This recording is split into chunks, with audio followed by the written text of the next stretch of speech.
সবাইকে শুভ জন্মাষ্টমী। আমি মৃ চলে এসেছি নতুন আরেকটা ভিডিও নিয়ে। আজকে বাইরের ওয়েদারটা দেখুন, পুরো নীল আকাশ। সকালে উঠে সবার আগে নারকেল ছাড়িয়ে নিচ্ছি, নাড়ু হবে। আজ জন্মাষ্টমী পুজোর জন্য নিশ্চয়ই আপনাদের বাড়িতেও অনেক আয়োজন। আর হবে নাই বা কেন, বছরে তো এই একটা দিনই আসে, কৃষ্ণ জন্মাষ্টমী। আমার নারকেলটা ছাড়ানো হয়ে গেছে। এবার নারকেলটাকে আধা করে জলটা আলাদা করে নিয়েছি। এবার নারকেলগুলোকে কুড়ুনি দিয়ে কুড়িয়ে নেব। গলা শুনে তো নিশ্চয়ই আপনারা বুঝতে পারছেন আমার গলার ভয়েসটা একটু চেঞ্জ হয়ে গেছে, কারণ কি আমার ঠান্ডা লেগে গেছে। শুধু তাই নয়, আমার জ্বরও হয়েছে। নারকেলটা করা হয়ে গেছে। এবার একটা পাত্রতে আমি নারকেলটা তুলে নিচ্ছি। আমি দুটো বড় সাইজের নারকেল নিয়েছিলাম, কিন্তু 4 ভাগের 1 ভাগ আমি রেখে দিয়েছি। নারকেলটার মধ্যে আমি দিয়ে দিচ্ছি অল্প একটু আদা, 3-4টে এলাচ, একটু চিনি, একটু পিঙ্ক সল্ট। গুড়ের পরিমাণটা আমি একটু বেশি রেখেছি। সবকিছু একসঙ্গে ভালো করে মেখে আধা ঘন্টা রেখে দিয়েছি। কড়াইতে নারকেল কোড়াটা দিয়ে ওর সঙ্গে অল্প পরিমাণে গুঁড়ো দুধ অ্যাড করেছি। ভালো করে নাড়াচাড়া করে মিশিয়ে নিচ্ছি। বারবার নাড়তে হবে, না হলে কড়াইতে লেগে যাবে। নাড়াচাড়া করতে করতে আমি হাত দিয়ে একটু চেক করে নিচ্ছিলাম আঠালো হয়েছে কি। একটা পাত্রে নামিয়ে কিছুক্ষণ ঠান্ডা হতে দেবো। যেহেতু আমি গুড় বেশি অ্যাড করেছি,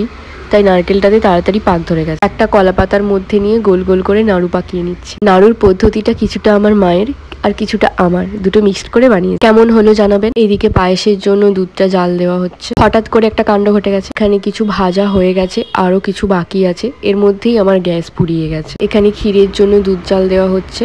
বাড়িতে এক্সট্রা গ্যাস ছিল, তাই আর অসুবিধে হয়নি। এটা আলুর দম হচ্ছে। এবার একে একে আমি লুচিগুলো ভেজে নিচ্ছি। গোপুর জন্য আর কি কি রান্না করলাম সেটা পরে দেখাচ্ছি। আজ জন্মাষ্টমীর দিনে এক ফোঁটা বৃষ্টি হয়নি। বাইরে প্রচুর রৌদ্র আর খুব গরম। লুচি ভাজা কমপ্লিট। এবার বানাবো তালের বড়া। তালের বড়াটা আমি গোল্ডেন ব্রাউন করে ভেজে নেব। তালের বড়াগুলো ভাজা হয়ে গেছে। একে একে মালপোয়াগুলো ভেজে নিচ্ছি। আজ সমস্ত আয়োজন আমি একাই করেছি, মানে একা হাতে। পুজোর উপাচারের ফুলগুলো গোছানো হয়ে গেছে। সবকিছু এক ঝলক দেখাচ্ছি। ফল, মিষ্টি, নাড়ু, পায়েস, ক্ষীর, সুজি লুচি, তালের বড়া, মালপোয়া, খিচুড়ি, ছোলার ডাল। খুব সামান্য আয়োজন। গোপুকে কেমন লাগছে জানাবেন। গোপুকে তো দেখাই যাচ্ছে না, ফুলেই ঢেকে গেছে। যদিও অনেক ফুলের মাঝে গোপুর মুখটা ভেসে উঠছে। আমি রেডি হয়ে পুজোয় বসে পড়েছি। পুজো হয়ে গেছে।